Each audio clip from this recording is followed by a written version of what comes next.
August মাসের 6 তারিখ খুনি হাসিনাকে ফেরতের দাবিতে আমার দল জাগপার পক্ষ থেকে ভারতীয় দূতাবাস ঘেরাও করতে এসেছিলাম। সেদিন বাড্ডার মোড়ে আমাদেরকে পুলিশ থামিয়ে দিয়েছিল। আজকে আরো বহুদূর এগিয়ে এসেছি। পরের বার এখানে থামবো না, ভারতীয় দূতাবাসে ঢুকে যাব ইনশাআল্লাহ। সর্বপ্রথম বলতে চাই, আমার দেশে থেকে, আমার দেশে খেয়ে, আমার দেশে জীবিকা নির্বাহ করা এইখানে উপস্থিত সকল মিডিয়াকে, সেদিন জাগপার ঘেরাও কর্মসূচি ভারতীয় পত্রিকায় ছবি সহ নিউজ এসেছিল। বাংলাদেশের জাতীয় দৈনিক 2টা ব্যতীত কেউ ছাপতে সাহস পায় না। 2টা ন্যাশনাল টেলিভিশন ছাড়া কেউ ফুটেজ দেখানোর সাহস পায় নাই। বাংলাদেশের মিডিয়াকে বলতে চাই, বাংলাদেশে থেকে বাংলাদেশে কে ভারতের গোলামি আমরা মেনে নেব না। এরপর বলতে চাই বাংলাদেশের রাজনৈতিক দলগুলোকে, আপনারা মনে করেন ক্ষমতায় থাকতে হলে বোধহয় হিন্দুস্তানের বন্ধুত্ব প্রয়োজন। অগাস্ট মাসের 5 তারিখ ছাত্র জনতা প্রমাণ করে দিয়েছে এই বাংলাদেশে ভারতীয় আধিপত্যবাদ চলবে না, চলতে দেওয়া হবে।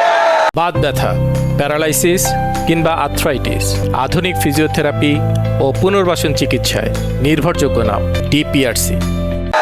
অতএব যারা নতুন করে নরেন্দ্র মোদী আর হিন্দুস্তানের সাথে বন্ধুত্ব করতে চাইছেন, সেই বড় দলকে বলতে চাই, নতুন জালেম হবেন না। বাংলার পবিত্র মাটিতে ভারতীয় আধিপত্যবাদ চলবে না। সর্বশেষ আমি হিন্দুস্তানকে বলতে চাই, আমার দেশের সীমান্তে হত্যা চলবে না, অবৈধ পুশিং চলবে না, 54টি অভিন্ন নদীর পানির ন্যায্য হিস্সা লাগবে। খুনি হাসিনাকে ফেরত দিতে হবে। হাদির উপর আক্রমণ করা সন্ত্রাসীদের আপনারা রক্ষা করছেন, তাদেরকে ফেরত দিতে হবে।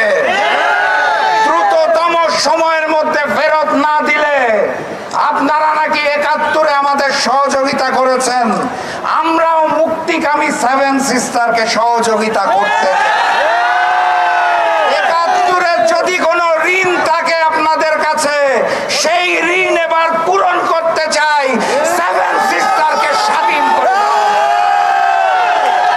আর আমার দেশের প্রশাসন যারা পিছে দাঁড়িয়ে রয়েছেন তাদেরকে বলতে চাই, বাংলাদেশের মুক্তিকামী জনতাকে আপনারা রুখতে পারেন, ভারত থেকে আসা গুলি রুখতে পারেন না কেন? আপনাদের কাছে তথ্য থাকার পরেও আপনারা যদি হিন্দুস্তানি গোলামি করার জন্য প্রস্তুত থাকেন, তাহলে আপনাদের বিরুদ্ধে আরো একটি অভ্যুত্থান হবে ইনশাআল্লাহ। নতুন বাংলাদেশে হিন্দুস্তান এবং হিন্দুস্তানের কোন বন্ধুত্বকে আমরা মেনে নেব না ইনশাআল্লাহ।